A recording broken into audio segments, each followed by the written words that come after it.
Hey folks, it's Jeff for thisweekwithjtt.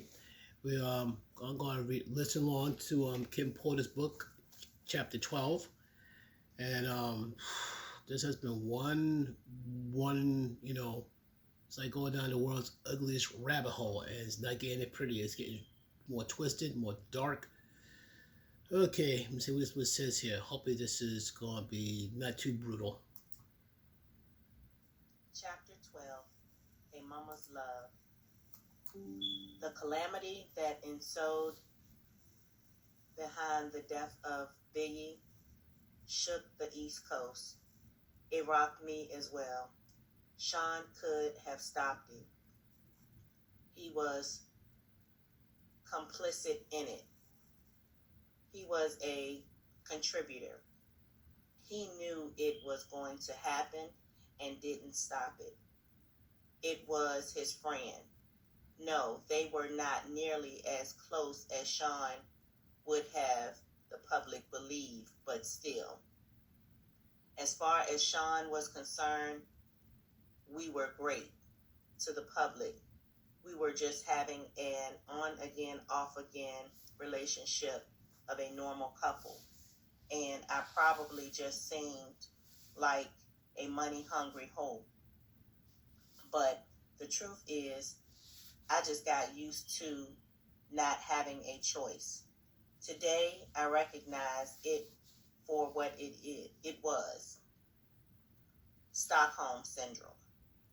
I was at his beck and call and had become comfortable with it. Quincy had everything he could ever want, with the exception, of course, of a normal parental figure. That is why this chapter is so powerful for me. A mother's love is so real. One night I was out with my boyfriend. Yes, we were on again. And we were joined for dinner by none other than Miss Wallace. Sean looked over as security allowed Miss Wallace to approach the table and sit. Miss Wallace spoke with a smile. "Hello, Sean. Hi, Kim." I smiled the best I could. What a situation. For all intents and purposes, she is sitting with her son's killer.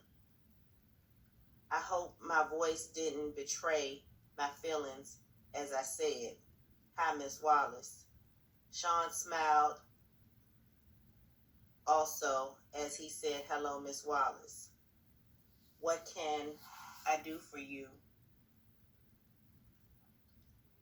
When I got your call, it sounded urgent. He was able to appear as if he was smiling warmly. This was the creepiest situation of my entire life. She looked at Sean with pleading eyes. "I know this isn't your problem, but things have gotten kind of hard. I was hoping that you could send some of that money Chris made with you this way." Sean shook his head. "That's not something that I can do. There are attorneys and accountants. Can I maybe help you with a little something to get you past the hump?" Sean reached into his pocket to dig for his wallet. I haven't even seen how much Chris left. It's going on 2 years. Just how long is this going to take? Sean sighed as he replied, "These things are difficult, Miss Wallace. I don't know. The attorneys don't make this easy." Miss Wallace pushed further. "I don't understand what's so difficult. He worked for you. He made his money. Where is it?" Sean shook his head as if saddened by what he was saying as he continued. "It's not like I can just give you his money. You're entitled to certain amounts and they are just trying to figure it out what the amount is. I don't mean to sound cruel, but it wouldn't be fair to me just to give you tons of money.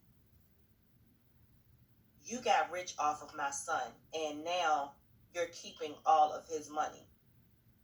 Sean kept his cool as he replied, I'm afraid business isn't that cut and dry, Miss Wallace.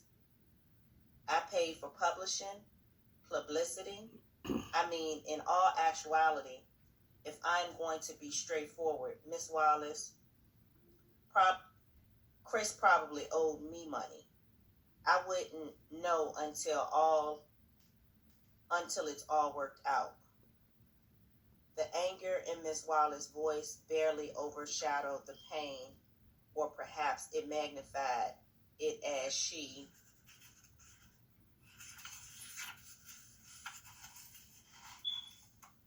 uttered the only words she could muster. You bastard. Sean didn't flinch. He just said, look at the contract. I am honestly trying to get him as much as possible out of it. But I have investors. I can't just take money that doesn't belong to him and start giving it away. Miss Wallace exploded in response. You know good and well Chris didn't owe you a damn thing. Sean stared her straight in the eye, unwavering, and said he would have started making a profit after a few years. His money, until his album sales paid for studio time, music videos, publishing, and marketing, would have come from doing shows. I'm sorry, he isn't here to make that money. I miss him. Her response was dead pan. Did you kill my son? Momentarily, Sean was stunned into silence. She asked again, her voice quivering. Did you? He stared. Mrs. Wallace, she would not be redirected, answered the question. I was not used to Sean on the defensive. No, of course not. She looked at him in spite the anger in her voice, enough to send quivers up my spine. As she replied with a menace only a mother can, I don't believe you, Sean. Sean looked at her with a sadness that I knew in my soul to be fake. Although looking at him without context, anyone would believe him, as he replied, I'm sorry to hear that. Today, I know he was able to muster that false sincerity because he's a sociopath. Back then, I thought it was compassion. With no more words, Miss Wallace stood up and left. Sean watched her exit with disbelief, not knowing what to do. I placed my order. Dinner that night was long and silent. I feared for Miss Wallace's life. Sean is most dangerous when he feels threatened. No, she could not physically threaten him, but this threat was very real. If she goes public with her accusations, Sean's image would be damaged. I have felt for myself the extents he will go through in order to protect that image. Whew, facts. Facts.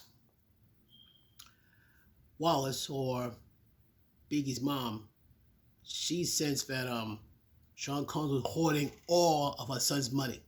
She knows that Biggie made a lot of money for Sean, and Diddy was not going to give it up. Typically, that's why Biggie was ready to leave, because Puffy was pretty much using him. and barely gave it any money. And then Diddy try to give some type of story why he won't give Biggie's mom money. And she pretty much laid it straight to her face, like, she, Biggie's mom says that Sean Combs had something to do with her son's death. She could feel it in her very soul. And the more I read it, the more I begin to believe it had something to do with Biggie's murder as well as Tupac's murder. I begin to believe that. That's why I feel like once these investigations are opened up and more facts being dug into, yeah, my guts tell me that they're going to find a connection sooner or later. Simple as that. But folks, what do you think about this? This is from Chapter 12 from Kim's book. Please leave me your thoughts in the comments down below. Fact and peace.